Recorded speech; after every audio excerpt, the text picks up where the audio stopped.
Ya, pemirsa, anak muda yang satu ini sangat peduli dengan lingkungan, khususnya terkait sampah. Nah, begitu lulus dari ITB, ia mantap mendirikan sebuah yayasan yang bergerak di bidang bisnis pengelolaan sampah. Tidak hanya sampai di situ, dia pun aktif mengedukasi masyarakat tentang masalah sampah ini. Lalu siapakah tokoh inspiratif saya hari ini? Langsung saja, inilah People and Inspiration bersama Bijaksana Junarasano. Kita ke dalam.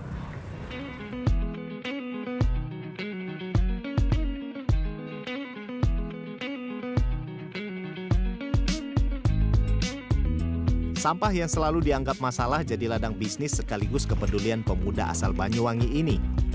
Lewat Waste for Change, ia mengelola sampah agar lebih berdaya guna dan punya nilai ekonomi. Ia pun aktif melakukan edukasi kepada anak muda dan masyarakat agar lebih peduli terhadap limbah sampah serta pengelolaannya secara benar. Mas Ano, jadi kita lagi di mana nih sekarang nih, Mas? Ini lagi di rumah pemulihan material di Waste for Change. Waste for Change. Ada di Vida, Bekasi. Iya, tapi kayaknya adem banget di sini ya.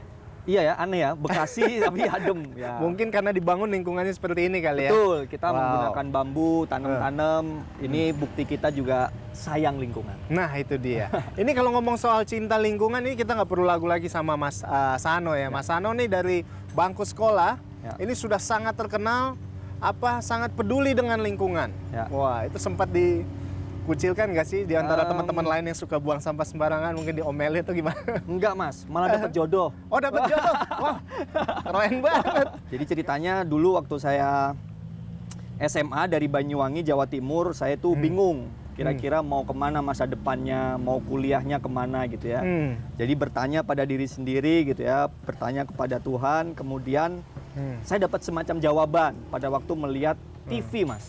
Waduh, berita di TV tentang masalah sampah di Jakarta. Gitu. Nah, kemudian semacam ada energi yang gemes dan memanggil bahwasanya oh ini seru nih kalau bisa diatasi gitu ya. Terus cari-cari informasi tentang kuliah, ada mata kuliah tentang persampahan di teknik lingkungan. Setelah melihat berita itu ya saya merasa itulah salah satu pesan gitu ya dari Yang Maha Kuasa bahwasanya nampaknya jalan saya diarahkan ke sana. Jadi saya pilihlah mata kuliah dan jurusan yang spesifik mengatasi masalah sampah.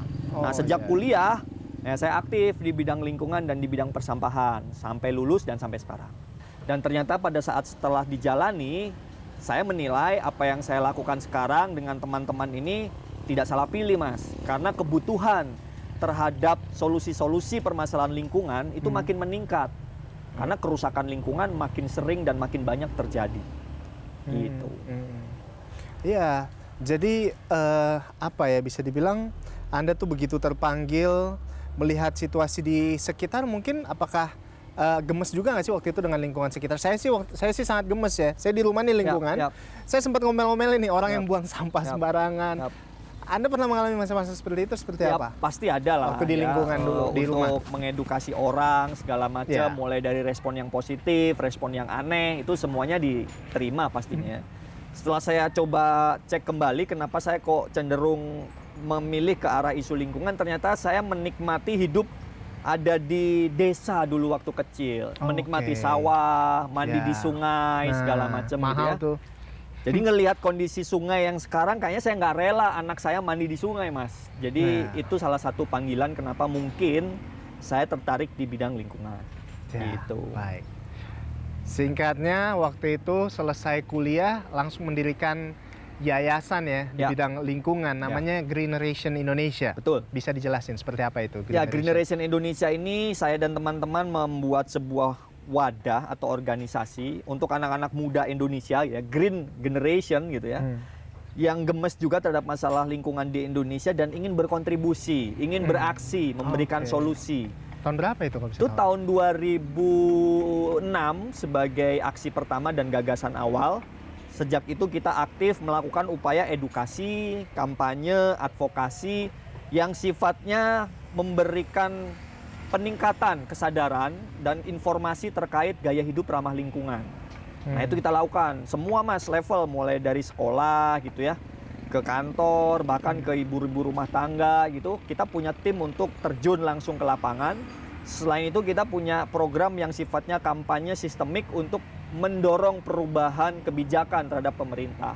Seperti apa kegiatannya? Salah satu contohnya tahun 2010 kita meluncing kampanye diet kantong plastik.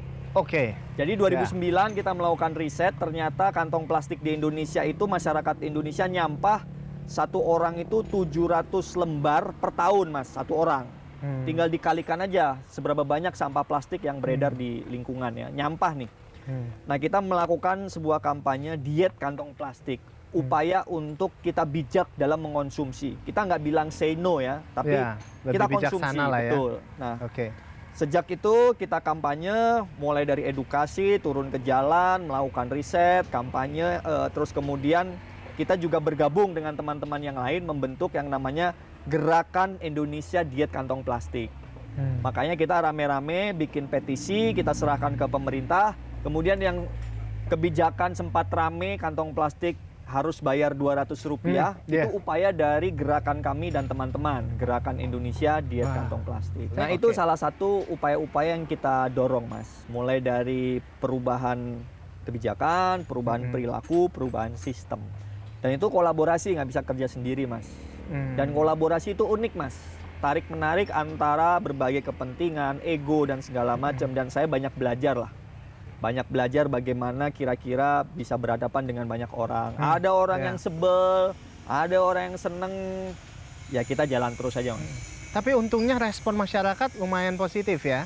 Banyak mereka akhirnya memilih untuk hidup ramah lingkungan seperti itu. Ya, setelah di riset, kebijakan ini sebenarnya direspon positif itu oleh masyarakat 60% lebih ya. Kajian dari teman-teman media itu 60% lebih.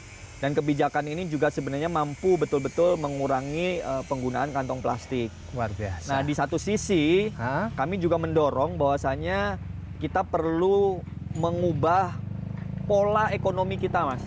Menjadi namanya circular economy. Ya, ekonomi yang melingkar.